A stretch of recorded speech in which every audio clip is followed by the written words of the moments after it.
So, if you're watching this show, it means you've outlived yet another week. Congratulations. You so far have a 100% survival rate. And here's what you win. One Super Start Select, in which there's news of Kinect voice commands coming to Skyrim and developer Valve opening itself up to the hardware market. Plus a whole bunch of answers to your questions on Resident Evil 6 and a hearty dose of comments, mine from the Start Select comment mountain. And we're off.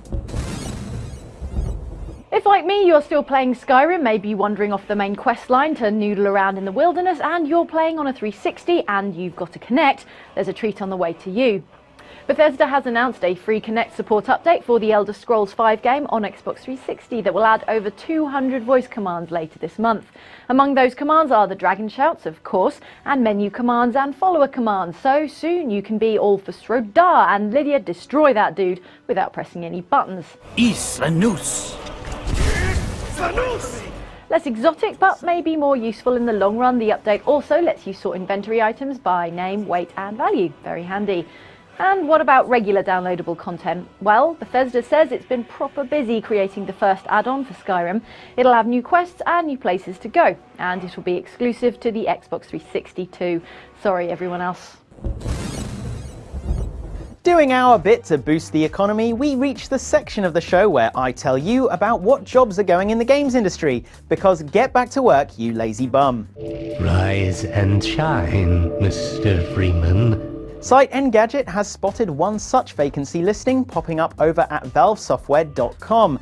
Apparently they're looking for an electronics engineer.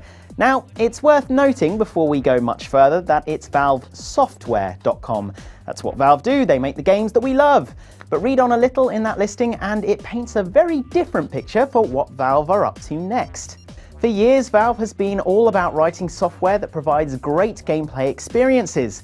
Now we're developing hardware to enhance those experiences, and you can be a key part of making that happen. Join our highly motivated team that's doing hardware design, prototyping, testing, and production across a wide range of platforms.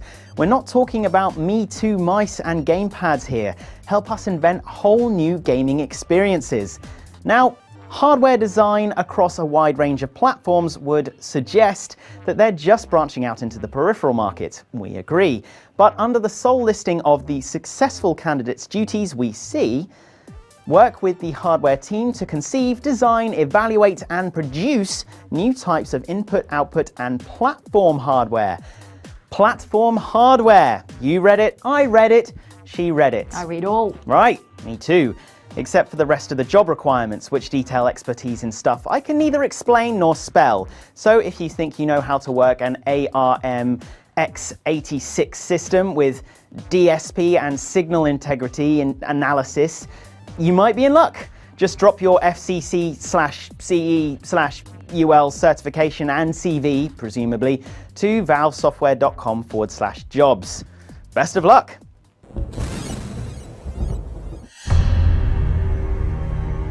Resident Evil 6. Alright, so Capcom's got 600 people slaving away on Resident Evil 6. And we got a first look at it just recently. I'm looking forward to it personally, but then I quite enjoyed it. Resident Evil 5. And Seb, meanwhile... I hated it. Right, yeah, we know. So much. Yeah, exactly. And I took out a newspaper ad. Resident Evil 5. So recently we had a look at Resident Evil 6 when Capcom showed it off at Captivate in Rome the other week. So we're fully prepared to answer all of your questions about Resident Evil 6. So, fire away. Azuru says, I just want to know the characters we can use. What are you talking about? So there's Leon Kennedy, that's the hero of Resident Evil 4. And Chris Redfield, hero of course of Resident Evil 5. And they're together at last. And also there's... Is the guy Steve back from the dead and made into a real boy, says Chris Dove. Right, I was just getting to that. The third guy is in fact not Steve or Hunk, he is Jake Muller. Someone ponies up the dough. Who is the son of Albert Wesker. Now they don't share the same name because Jake didn't know his dad while he was growing up. But they do share the same genetic code, and as we recall, Wesker was pumped up to the mutant grills with umbrella viruses. Heir to a very special blood type. And in a nice touch of classic Resident Evil style, you can choose which order you play the three heroes in. Here's something to remember you by. And next, Mohammed Omer Tanvir would like to know, to what extent have they ditched the survival horror genre? Well, that is the question. The game makers would say, and they said explicitly, it was a return to horror, but they also talked up a lot of horror entertainment, by which they seem to mean horror in the service of a plot rather than horror for the sake of the scares, okay?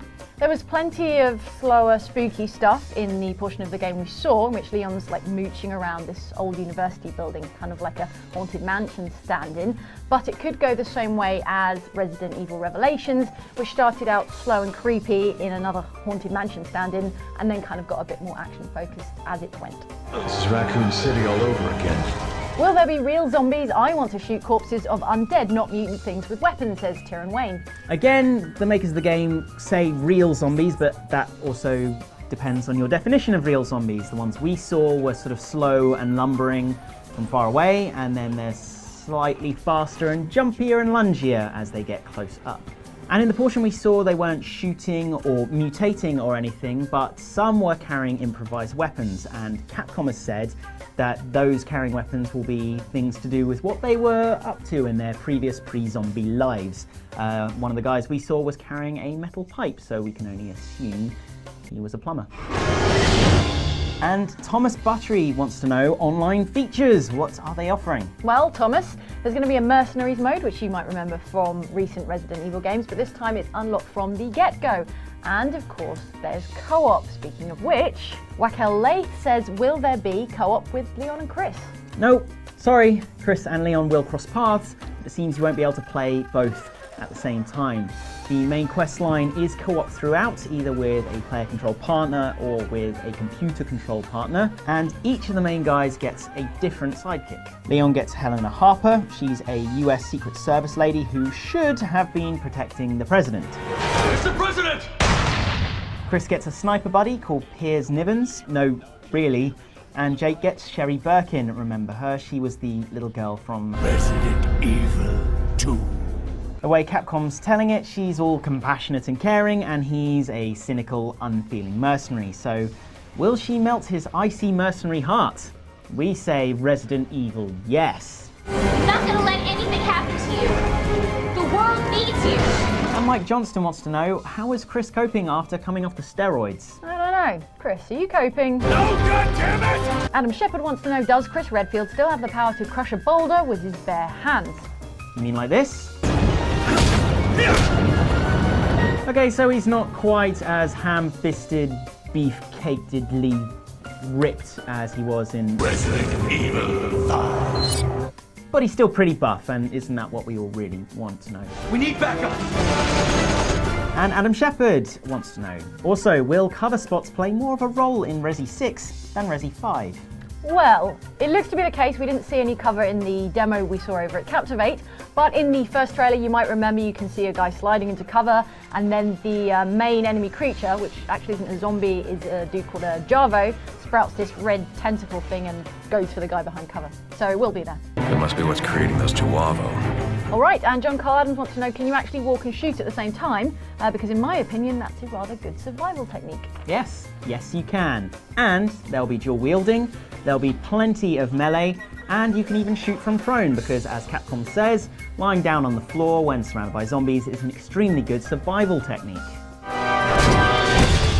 And when is the release date? Asked Peter Belcher-Truss. That's a good question, Peter. In fact, Capcom's brought the release date earlier, so now it's coming out on October 2nd instead of November 20th.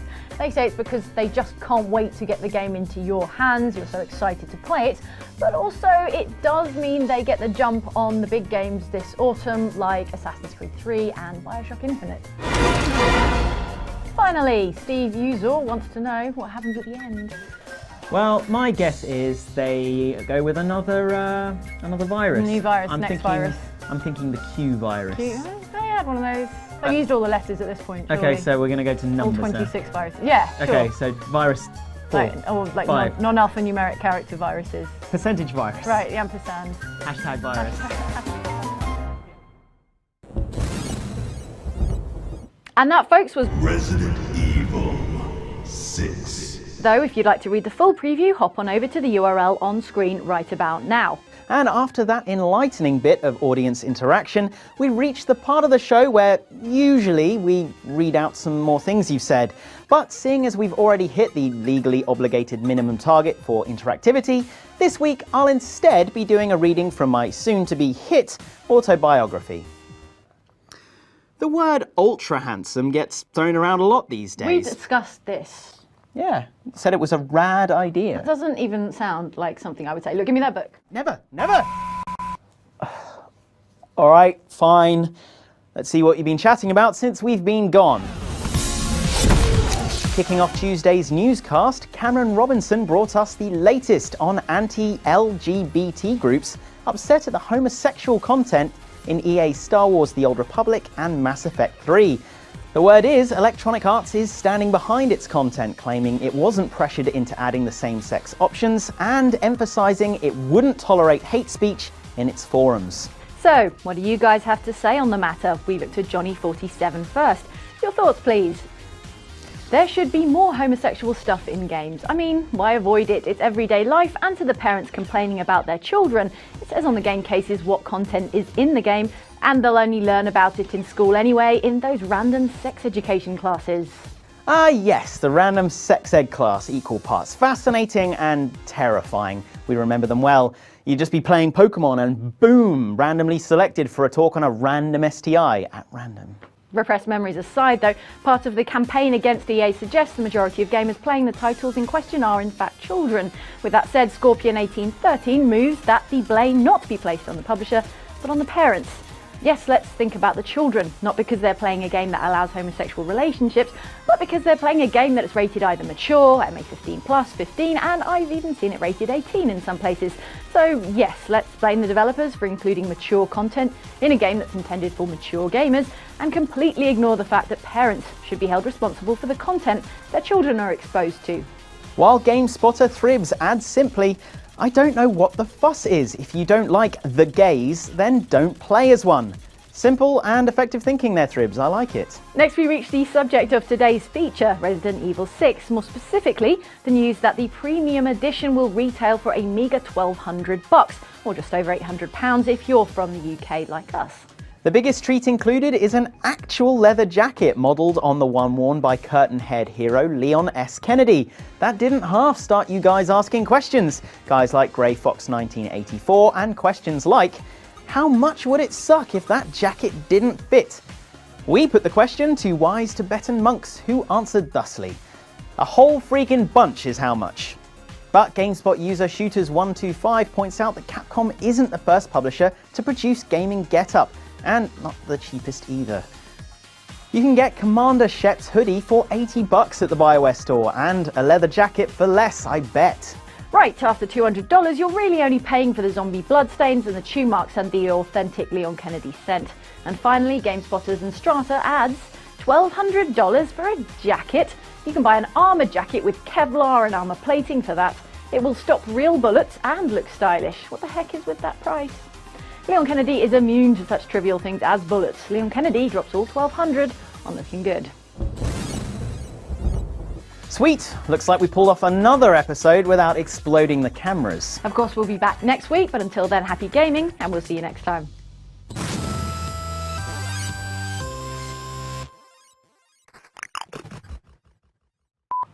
Left.